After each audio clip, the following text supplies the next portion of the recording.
Muito bem, meus queridos, eu quero convidá-los a abrir a Escritura Sagrada na primeira carta de Paulo aos Coríntios. Primeira carta de Paulo aos Coríntios, para que possamos, assim, retomar as nossas meditações em série, já pausadas há um longo tempo, né? 1 Coríntios, capítulo 1. Capítulo 1.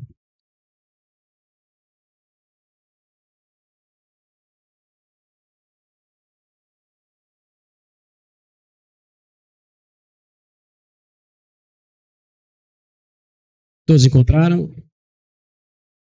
Vejam, como já fazem aproximadamente 2 meses que nós pausamos as nossas meditações, faz-se necessário, então, que eu lembre aos meus queridos irmãos que aquela igreja em Corinto, ela atravessava uma série de grandes problemas. E entre os problemas que aquela igreja tinha, havia um que marca aí o início da carta de Paulo aos Coríntios. A igreja estava, em parte, dividida, ou seja, parte daqueles irmãos ali estavam criando uma espécie de cisão, de partidarismo entre a igreja, por causa de um comportamento, de uma postura extremamente vaidosa e tola até. Veja o capítulo 1, só para a gente relembrar, o versículo 10 do capítulo 1 diz assim, capítulo 1, verso 10, Paulo diz: Meus irmãos, eu rogo a vocês, em nome do nosso Senhor Jesus Cristo, que faleis todos a mesma coisa e que não haja entre vós divisões. Antes, sejais inteiramente unidos na mesma disposição mental e no mesmo parecer.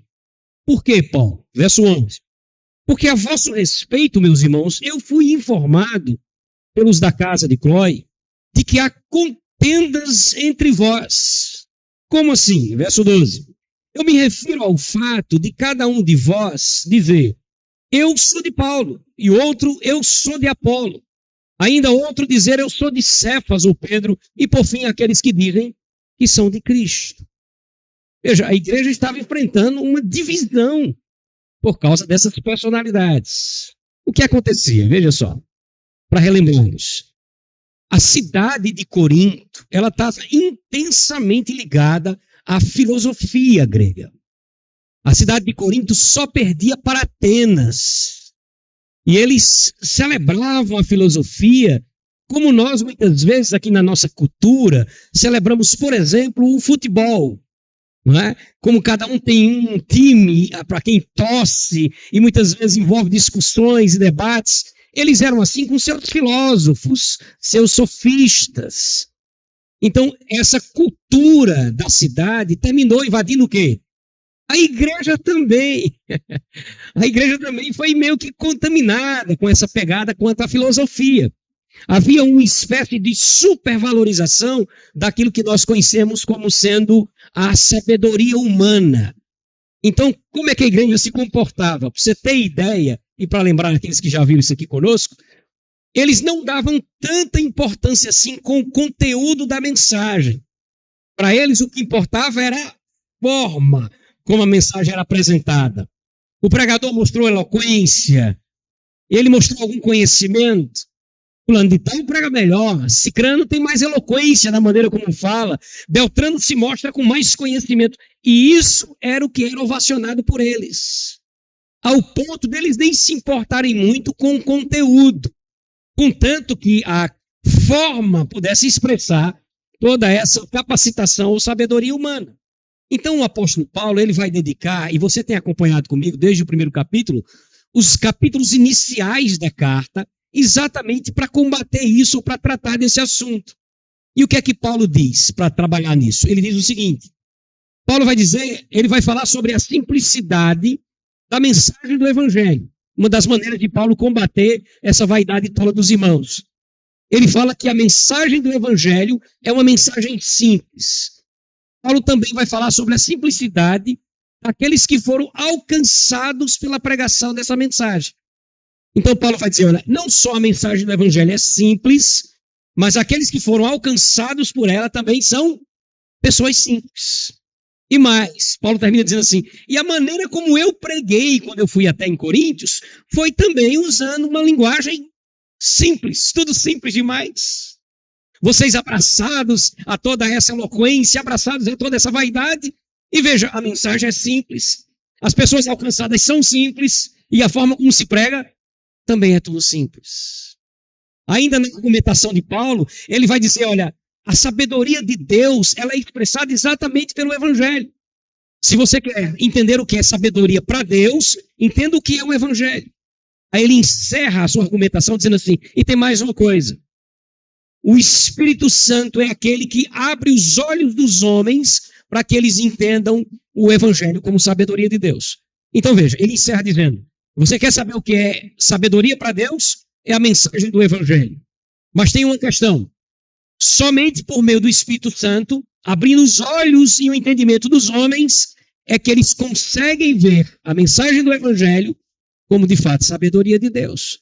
Em outras palavras, preste atenção, se o Espírito Santo não agir, por mais sábio que o homem seja, ele não vai conseguir entender a mensagem do Evangelho como sendo uma verdade de Deus.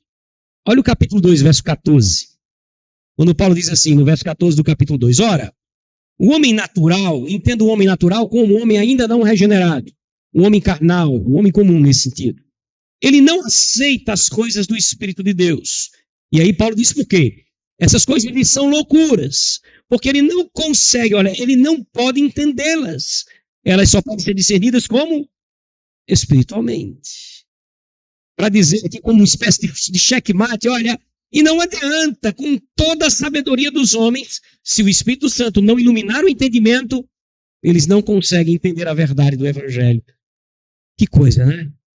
Em contrapartida, aquele que foi regenerado por Deus, por meio do Espírito Santo, a quem Paulo vai chamar de homens espirituais, no versículo 15, se você passar os olhos, essas pessoas passam a enxergar o Evangelho de uma forma diferente. Por quê? Aí Paulo diz, porque agora elas têm a mente de Cristo. Olha que afirmação bonita. Olha o verso 16. Pois quem conheceu a mente do Senhor que o possa instruir? Como é que ele encerra? Nós, porém, temos a mente de Cristo. Depois que o Espírito Santo iluminou o nosso entendimento. E aqui ele faz uma divisão. Para mostrar aos coríntios que não adiantava nada essa vaidade toda. Porque se o Espírito Santo não iluminasse o entendimento dos homens para entender o Evangelho, por mais sábio que fosse esse homem, ele não conseguiria chegar lá.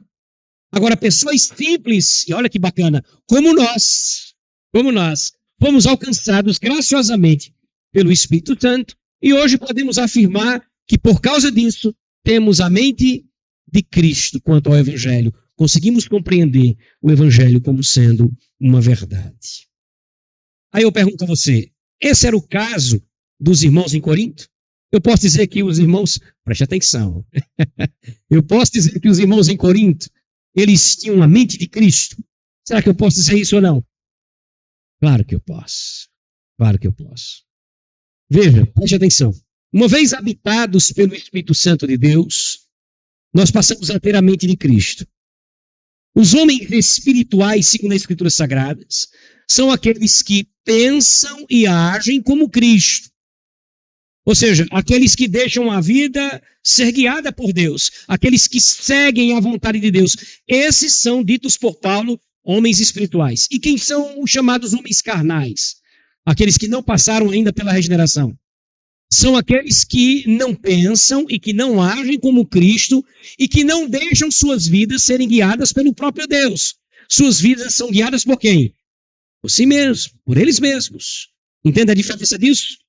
Aqui estava o problema da igreja em Corinto. Entenda. Eles eram, olhe bem, homens espirituais. Eles tinham a mente de Cristo, mas estavam agindo como se fossem ainda homens carnais. Esse é o problema. É por isso que eu fiz a pergunta. Você acha que a igreja em Corinto, aqueles irmãos, eles tinham a mente de Cristo? E eu disse para ter cuidado, porque nós somos fadados, diante dos problemas da igreja, a dizer o quê? Não, pastor, esse povo nem crente é. Mas Paulo vai deixar muito claro para nós que o problema deles era esse. Eles eram espirituais. A gente vai ver isso hoje. Mas às vezes, em determinadas circunstâncias, agiam como carnais. Paulo vai tratar disso, irmãos, na sequência do texto. E com ele nós seguimos, à luz do tema que está impresso aí no seu boletim, os efeitos da falta de maturidade. E aqui a gente já sabe qual era o problema da igreja, né? Faltava maturidade. E hoje nós vamos entender aqui quais são os efeitos. Nessa que será a nossa 9ª devocional nessa carta. Nós vamos fazer a leitura do texto em questão e na sequência faremos, como de costume, mais uma oração. Acompanhe, capítulo 3, verso 1 em diante, diz assim. Acompanhe a leitura. Eu, porém, irmãos, eu não pude falar a vocês como se estivesse falando a pessoas espirituais, e sim como se vocês fossem carnais, como se vocês fossem crianças em Cristo. Ora, eu dei a vocês leite para beber, eu não dei a vocês alimento sólido, porque vocês ainda não podiam suportar, e tem mais, nem agora vocês conseguem fazer isso, porque ainda sois carnais. Porque havendo entre vós coisas como ciúme e contendas, eu pergunto, não é assim que sois carnais? Vocês não andam segundo o homem? Quando, pois, alguém diz, como vocês fazem, eu sou de Paulo e outro eu sou de Apolo, eu pergunto, não fica evidente que vocês estão andando segundo os homens? Pois, afinal de contas, verso 5, quem é Apolo e quem é Paulo? Servos por meio de quem crestes. E isto conforme o Senhor concedeu a cada um. Ou seja, eu plantei, verso 6, Apolo regou, mas o crescimento veio de quem? Veio de Deus. De maneira que nem aquele que planta é alguma coisa e nem aquele que rega é alguma coisa, mas Deus, porque é Ele que dá o crescimento. Ora, o que planta e o que regam são um, ou seja, tem o mesmo propósito. E cada um vai receber o seu galardão segundo o seu próprio trabalho. Porque de Deus nós somos apenas cooperadores, lavouras de Deus, edifícios de Deus, sois vós. Vamos orar, pedir a Deus que ilumine o nosso entendimento, para que a gente compreenda essas verdades. Feche seus olhos.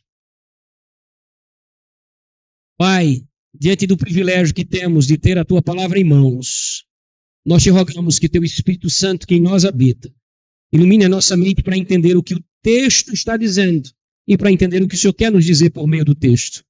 Seja conosco essa noite, ó Deus, edifica-nos para o louvor da Tua glória. Em nome de Jesus. Amém. Veja, 3 pontos nos ajudam didaticamente a entender o tema dentro do texto. E você pode acompanhá-los aí no seu boletim.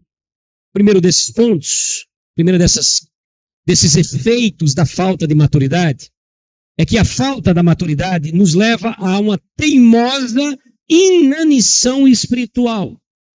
Eu repito, a falta de maturidade nos leva a uma teimosa inanição espiritual. Eu quero que você comece comigo compreendendo que Paulo tem plena consciência de que aqueles irmãos, mesmo do jeito que são, e a gente sabe que são bem trabalhosos, eles são convertidos. Aquelas pessoas são de fato pessoas regeneradas. Como é que Paulo chama eles no verso 1? Vejam novamente. Eu, porém, irmãos. Obviamente, Paulo jamais cometeria esse erro se ele não reconhecesse que estava tratando de quem? De uma igreja verdadeira e de irmãos verdadeiros. O problema é que Paulo não podia falar com aqueles irmãos de Corinto como se estivesse falando com crentes mais maduros. Ele tinha que falar com aqueles irmãos como se estivesse falando com crentes ainda imaturos, como crentes recém-convertidos, que ainda tivesse ali o básico da compreensão teológica ou doutrinária das verdades fundamentais da fé. É por isso que Paulo diz o seguinte, veja o verso novamente. Eu, porém, irmãos, ou seja, eu sei que vocês são irmãos, eu entendo isso, mas veja, eu não vos pude falar como a espirituais, e sim como a o quê? Como a carnais. Mesmo vocês sendo de fato irmãos, e eu reconheço isso, quando eu vou me dirigir a vocês, parece que não estou falando nem com crente direito. Eu estou falando com pessoas que não têm nenhuma maturidade espiritual.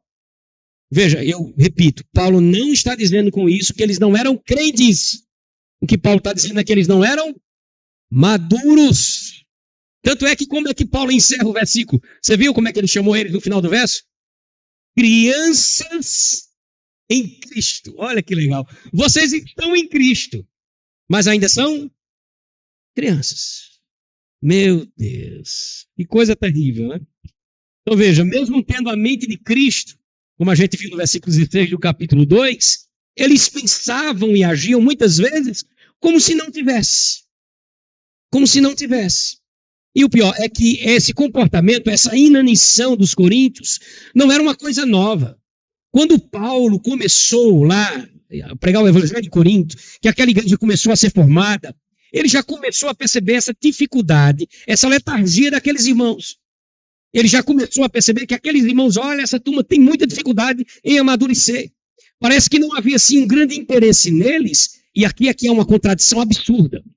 Porque se era uma cidade ligada à filosofia, ligada ao estudo, à intelectualidade, o que é que se esperava dessa igreja? A mesma coisa. Mas de maneira muito contraditória, aquela igreja em Corinto era uma igreja lenta a respeito do crescimento na compreensão das grandes doutrinas da fé. Paulo vai lembrar isso deles. Olha o que é que ele diz aí no versículo 2, no início do verso 2, ele diz assim: leite eu vos dei de beber. O que é que ele está dizendo? Ele está lembrando do passado. Quando eu estive aí, eu dei leite a vocês. Eu não dei alimento sólido. E ele diz por quê? Porque não podiam suportá-los. Vocês não podiam suportar grandes verdades, as profundas verdades do Evangelho, as profundas verdades bíblicas. Vocês não tinham interesse e não conseguiam suportar isso. Que coisa triste isso, irmãos. É por isso que Paulo diz, olha, quando eu comecei a pregar aí, a ensinar a vocês, eu tive que ter cuidado. Eu tive que dar leite. Da mesma maneira como muitas vezes nós precisamos adaptar a nossa linguagem para responder às crianças a respeito de assuntos mais difíceis. A gente não faz isso? E a gente fica, poxa, como é que eu vou falar para ele? Depois dessa pergunta que ele me fez, eu preciso adaptar a linguagem. Será que está na hora de dizer isso a ele ou não? Não, não vou falar isso agora. Ele não está pronto para isso, ela não está pronta para isso. Ou então vou falar com meias verdades. Paulo se sentiu assim em Corinto. Que triste, irmãos, que triste isso. E sabe o que é pior? É que depois de anos, porque Paulo está escrevendo essa carta aqui, depois de longos anos, ainda assim, Paulo diz, mesmo agora, vocês ainda continuam os mesmíssimos meninos. No final do verso 2, que coisa triste. Nem ainda agora podeis suportar essas coisas. Por quê, Paulo? Aí ele diz, porque ainda sois carnais. E aí eu pergunto a vocês, para a gente entrar no nosso próximo ponto. Qual é o problema, pastor, de viver como um crente sempre na superficialidade da compreensão teológica ou doutrinária? Qual é o problema se eu não quiser me aprofundar biblicamente nas coisas? Qual é o problema se eu não tenho tanto interesse assim em estudar a Escritura Sagrada, em conhecer as profundas verdades de Deus? O problema está no nosso segundo ponto. É que a falta de maturidade nos mantém em uma vida de pecado. O problema é esse. O problema é que a falta de maturidade nos mantém vivendo uma vida fora do padrão aceitável por Deus. Eu quero mostrar isso a você. Mas eu quero que você compreenda que os versículos 3 e 4, que vão ser a base para o nosso próximo ponto agora, é uma resposta de Paulo ao que ele havia dito no verso 2. Como foi que ele encerrou o verso 2, dizendo o que deles? Ainda sois? Poxa, essa afirmação é muito dura. Eu acabei de dizer a vocês que o carnal ou o homem natural é o homem não regenerado. Mas espera aí, mas Paulo não disse que eles eram irmãos? Não parece ser uma contradição aqui, não é? E Paulo está dizendo assim agora, vocês não são espirituais, vocês são carnais. Como assim, Paulo? Verso 3 e verso 4, ele vai explicar o que ele quer dizer com essa afirmação, para que você não entenda mal. Vamos abrir um parênteses e dizer como alguns crentes, inclusive, terminam entendendo esse texto. Não é? Entendendo que existem crentes carnais por aí, mas vamos entender o que ele quer dizer com isso? Olha o verso 3, o que ele diz. Ele está explicando, ainda sois carnais, ele terminou o verso 2. Aí ele diz, porquanto, ou seja, ele está explicando o que ele afirmou, havendo entre vós coisas como ciúmes e contendas, eu pergunto, não é assim que sois carnais e andais segundo o homem? Eu não sei se você consegue perceber o que eu percebo nesse texto, que Paulo está fazendo uma comparação. Quando ele diz assim, ó, não é assim que sois carnais, vivendo essas coisas, você não está vivendo como se fosse um homem carnal? Porque você não está andando segundo o Espírito. Você está andando segundo o quê? Segundo o homem, ou seja, segundo você mesmo. Você está fazendo sua própria vontade. É como se Paulo perguntasse, e quem é que vive fazendo a própria vontade? É um homem espiritual ou um homem carnal? É um homem espiritual já convertido ou um homem que ainda não passou por esse processo? Aí eles vão responder, um homem carnal. Pois é, eu estou falando com vocês como se estivesse falando com pessoas assim. Essa é a comparação que Paulo está fazendo aqui. Veja, volte ao capítulo 2. Só para provar essa minha tese. O verso 12, Paulo havia dito o seguinte. Ora, verso 12 do capítulo 2. Ora, nós aqui, Paulo e os irmãos de Corinto, nós não temos recebido o Espírito do mundo, mas temos recebido o quê? O Espírito, que é o Espírito com letra maiúscula, o Espírito Santo, né? O Espírito que vem de quem? Que vem de Deus. Então veja, aqueles irmãos já haviam recebido o Espírito Santo. O Espírito Santo já habitava neles. Mas eles estavam vivendo como se não estivessem sendo guiados por esse Espírito. Uma vez que o Espírito Santo habita em nós, o que se espera de nós é que deixemos que o Espírito Santo guie a nossa vida mediante a revelação de Deus. Mas, contrário a isso, aqueles irmãos estavam vivendo, segundo o texto aí, como ele diz, andando segundo o homem. Parece com o texto lá de Paulo aos Gálatas, né? Andando segundo a carne e não segundo o Espírito. É a mesma coisa aqui. Eles estavam andando não como se fossem guiados pelo Espírito Santo. E aí, veja, essas brigas travadas entre eles, essas brigas tolas e vaidosas, diante de personalidades como Paulo, Apolo, né, e Pedro e tudo mais, essa era a prova, essa confusão que eles tinham na igreja e essas divisões, era a prova de que aqueles irmãos não eram maduros na fé. De que eles não eram maduros. Tanto é que no verso 4, Paulo traz isso como argumento, veja. Quando, pois, alguém diz, alguém aí são eles, né? Eu sou de Paulo e outro, eu de Apolo. Quando vocês criam essas divisões entre vocês, aí ele pergunta, eu pergunto a vocês, não fica evidente que vocês estão andando como? Segundo os homens? Vocês estão entendendo agora o argumento dele? Por que eu chamei vocês de carnais no verso 2? Vocês não gostaram, não foi? Mas vocês estão vivendo como se fossem carnais. É o que Paulo está dizendo. É por isso que eu estou tratando vocês como se vocês fossem carnais. Eu sei que não são. Eu sei que vocês são irmãos, ele disse no verso 1. E eu sei que o problema é que são crianças em Cristo. Ou seja, vocês são infantis, imaturos. Estão agindo como se fossem carnais. Aí ele explica no verso 3 e no verso 4. Não é um comportamento de carnal isso?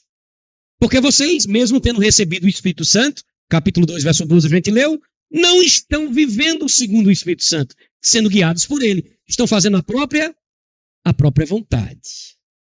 Lembra que eu falei para vocês? Eu vou relembrá-los. Os homens espirituais, segundo a Bíblia, são aqueles que pensam e agem segundo Cristo. E que buscam viver segundo a vontade de quem? Essa é a característica dele, segundo a vontade de Deus. E os homens carnais, aqueles que não passaram pelo processo de regeneração, são aqueles que não pensam e não agem segundo Cristo. E não vivem suas vidas debaixo da vontade de Deus, mas buscam fazer apenas o que desejam, apenas o que eles querem.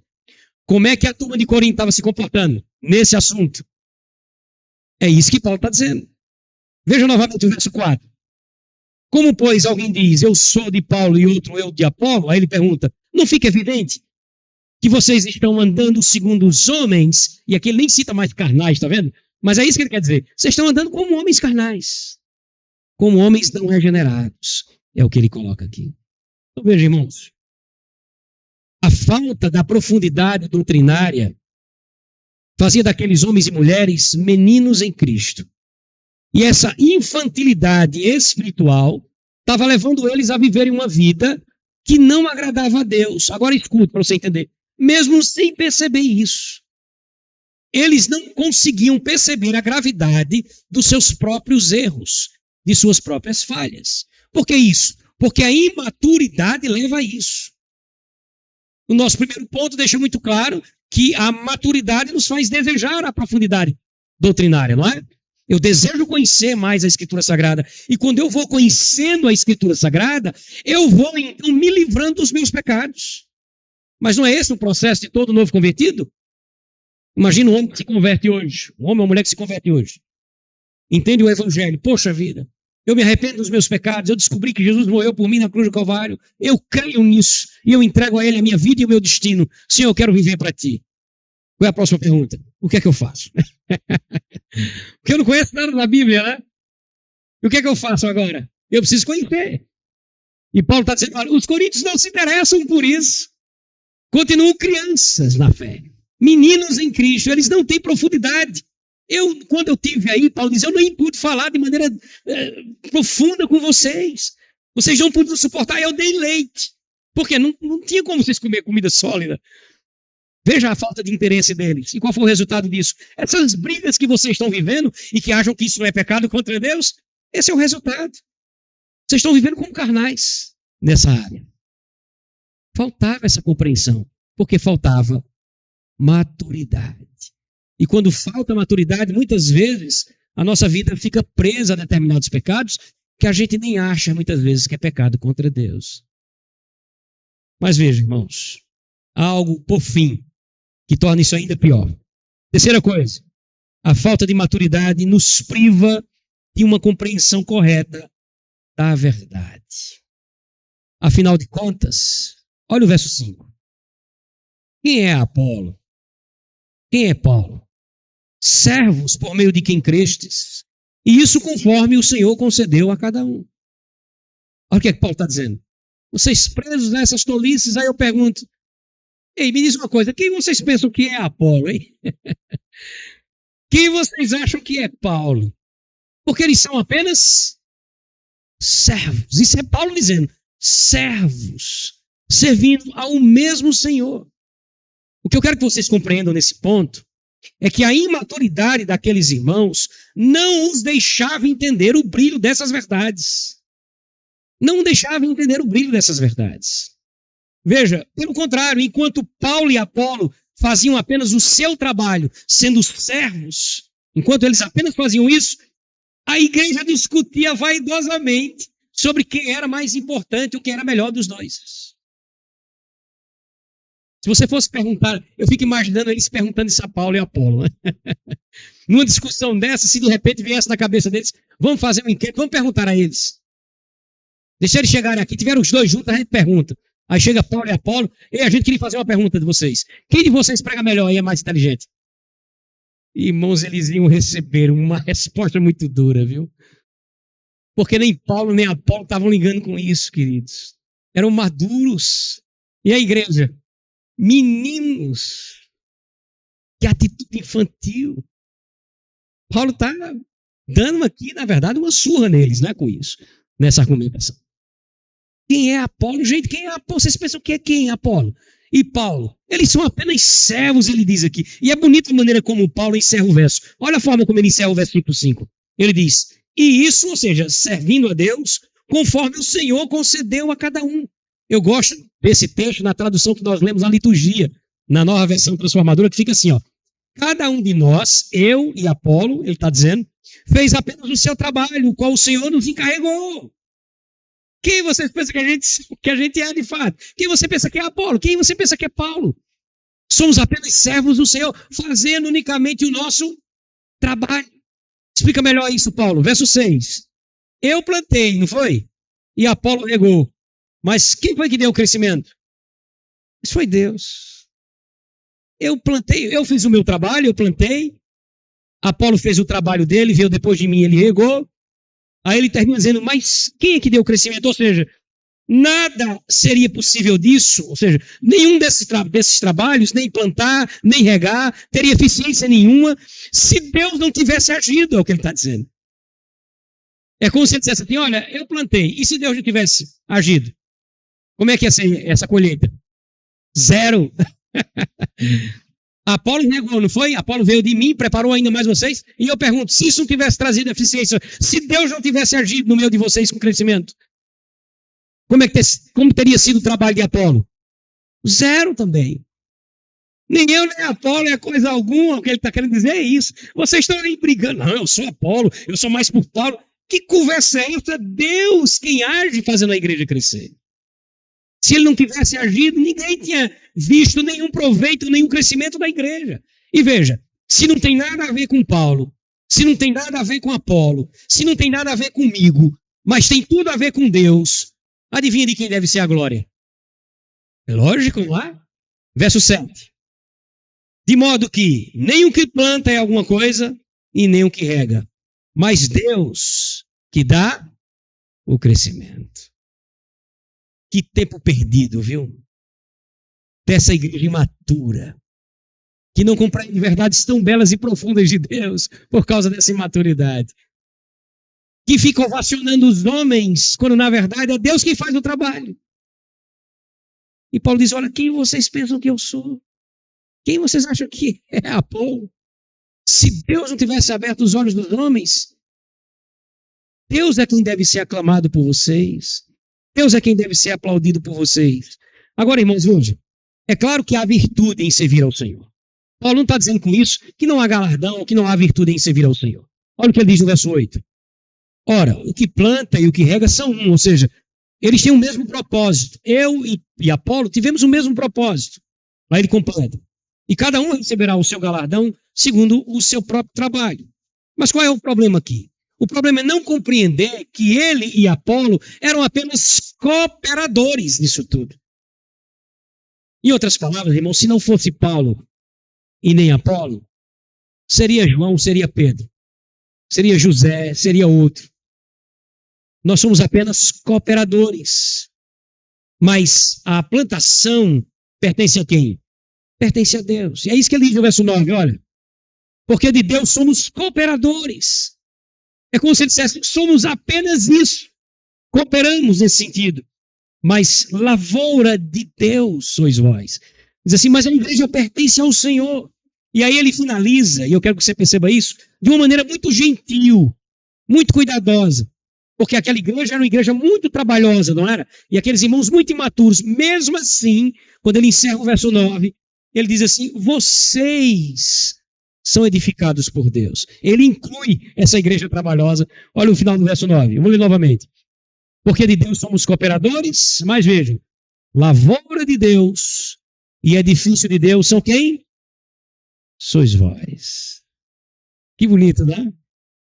Que bonito. Vocês não deviam estar preocupados com essa vaidade besta de vocês. É Deus que está fazendo tudo isso. Não ovacione os homens. Não celebre-os. Não cultue-os. Não os adore. Não crie cismas na igreja por causa dos homens. Que são hoje e amanhã não. Quem você acha que é Apolo? Quem você acha que é Paulo? Eu digo, servos a quem Deus tem usado para salvar vocês. Cooperadores e nada mais, nada mais. Eu plantei e se Deus não tivesse agido, tinha sido em vão.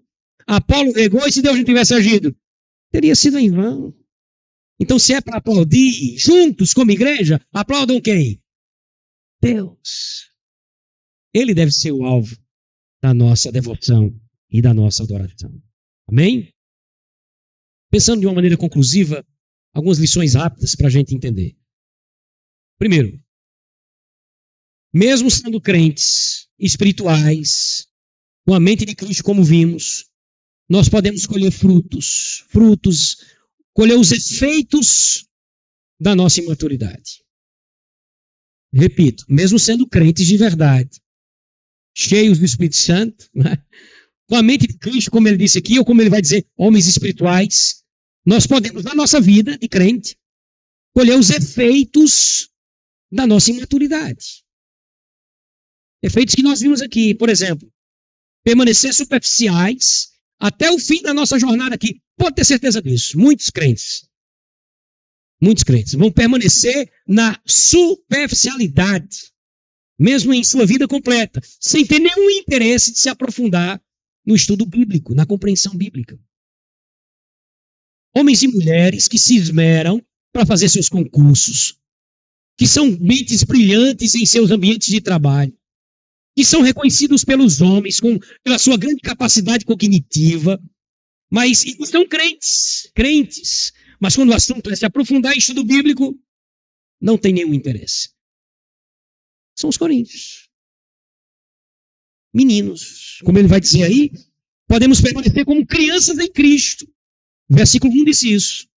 Crianças em Cristo. Podemos ser crentes infantis, mesmo com muito tempo de igreja, como ele disse no verso 2. Mesmo depois de muito tempo, eu ainda falo a vocês como se vocês fossem carnais. Crentes que não andam como espirituais, mas que se comportam como descrentes ou como carnais em determinadas áreas da vida, como ele vai dizer que eram os coríntios no verso 3 e 4. Está aí, irmãos. E se você acha que isso não tem nada demais, você está perdendo uma grande oportunidade de crescer junto com sua família, de sair muitas vezes de situações de pecado que tem levado Deus a disciplinar você, se de fato você é alguém espiritual. Por que eu estou dizendo isso de fato? Porque, obviamente, deve haver na igreja aqueles que ainda não foram regenerados de fato. Não foram regenerados. Então, a gente podia classificar de que maneira é isso? Né? Crentes mais maduros, que têm total interesse em se aprofundar biblicamente, crentes menos maduros, que perdem esse interesse e que, por isso, muitas vezes, em algumas áreas da vida, vivem pecando contra Deus e sendo constantemente disciplinados por Ele, sem identificar isso muitas vezes, o que é mais terrível, né? Sem perceber. E aqueles que, obviamente, não são crentes, mas que estão em nosso meio. E aí, a própria palavra do Senhor fala sobre isso. Eles deixam de compreender verdades tão profundas e belas como nós vimos aqui, não é? Ficam escravos de situações que as próprias igrejas impõem sobre eles. Veja, deixam de compreender verdades profundas e belas como essa que nós vimos, de que somos apenas servos do mesmo Senhor, como diz no verso 5, e que Deus é quem opera todo o crescimento em nós, como diz o verso 6, e de que por isso só Ele deve ser glorificado, como diz o verso 7. Deixamos de entender e identificar verdades profundas e belas, como a de que todos nós somos úteis no serviço ao Senhor, como ele diz no verso 8, mas que somos apenas seus cooperadores de uma lavoura que pertence a Ele e de uma construção que Ele mesmo é quem faz crescer. Como ele diz no verso 9. É por isso que muito crente vive preso a doutrinas que não são bíblicas. Não tem interesse em se aprofundar. E aí escutam de púlpito determinadas situações e ficam escravizadas a doutrinas que a gente costuma chamar de doutrinas de homens. Eu podia citar um monte delas aqui, viu? Mas quantas pessoas, por exemplo, eu vou citar um exemplo, não é? Citar um exemplo prático, não conseguem ter a liberdade de admoestar os seus próprios pastores, de encontrá-los numa situação de deficiência moral e dizer assim, pastor, isso está errado. Porque às vezes são ensinados, e como não tem interesse de se aprofundar teologicamente ou doutrinariamente, são ensinados de que não podem, como vocês sabem, não podem tocar. Está vendo como vocês conhecem? Pois é, mas eu quero já de pronto, mesmo sem ter muito tempo, dizer a vocês que não tem base neotestamentária para isso. Nós precisamos e devemos admoestar uns aos outros. E eu vou além, até digo, mais ainda aquele que assume o púlpito. E precisa ser mais do que isso um exemplo. Percebe? Mas muita gente prefere ficar escravizado a isso, porque não tem interesse em se aprofundar. Continua imaturo, sem conhecer verdades tão profundas como essa que nós vimos aqui. É lindo quando Paulo desconstrói isso, né? É de arrepiar quando diz assim, quem você acha que é Apolo? Por que isso tudo em cima do meu nome? Nós somos apenas servos. É como se ele quisesse dizer assim, se não fôssemos nós, seriam outros. Somos só cooperadores de uma lavoura que pertence a Deus e que Ele que faz crescer. Só isso. Só isso. E nada mais. Queridos, que em 2026, nesse ano que se inicia, né, que possamos buscar ter mais profundidade bíblica. E que essa profundidade bíblica promova em nós mais maturidade e mais santidade para o louvor da sua glória. E assim seja. Para que não colhemos esses frutos ou não venhamos a viver esses efeitos da imaturidade. Vamos orar? Feche seus olhos. Baixe sua cabeça. Qual é o seu interesse em se aprofundar teologicamente? Não sei. Quantas vezes você vem à EBD? Quantas vezes você estuda a Escritura Sagrada? Qual é o seu interesse nisso? Esse é um bom teste, não é? Esse é um bom teste. Senhor, nós queremos te agradecer porque o Senhor, como um pai que nos ama, não nos deixa sem orientação. E essa noite o Senhor nos orientou quanto a isso. O Senhor nos guiou a essa verdade. O Senhor puxou a nossa orelha quanto a essas verdades aqui, ó Deus. Nós precisamos amadurecer. Nós precisamos amadurecer para conhecer melhor a tua palavra, conhecer melhor as tuas verdades, não sermos mais meninos em Cristo, crianças em Cristo. Nós precisamos amadurecer para vencer pecados que nós não conseguimos ver às vezes como pecados sérios em nossa vida, por falta dessa compreensão bíblica. E dessa maneira, Deus, muitas vezes vivemos pecando contra ti. Nós precisamos amadurecer, Senhor. Nós precisamos amadurecer para entender verdades tão profundas e belas que não apenas trazem brilho à nossa vida, mas que precisam ser compreendidas por nós, ó Deus, para que possam trazer um novo rumo à nossa história. Verdades que venham nos libertar não apenas de pecados, mas de costumes e vícios que temos e de situações que nos escravizam a doutrinas e a homens, mas que não são bíblicas. Só caímos nessas coisas por causa da nossa imaturidade. Faz-nos vencer a imaturidade, ó Deus, por meio da vontade de te conhecer mais por meio de tua palavra. Faz-nos vencer a imaturidade pelo amor à tua revelação. Faz-nos vencer a imaturidade pelo desejo de estar mais perto de ti em oração. Mas faz-nos, ó Deus, em 2026, vencer a imaturidade. Em nome de Jesus. Amém.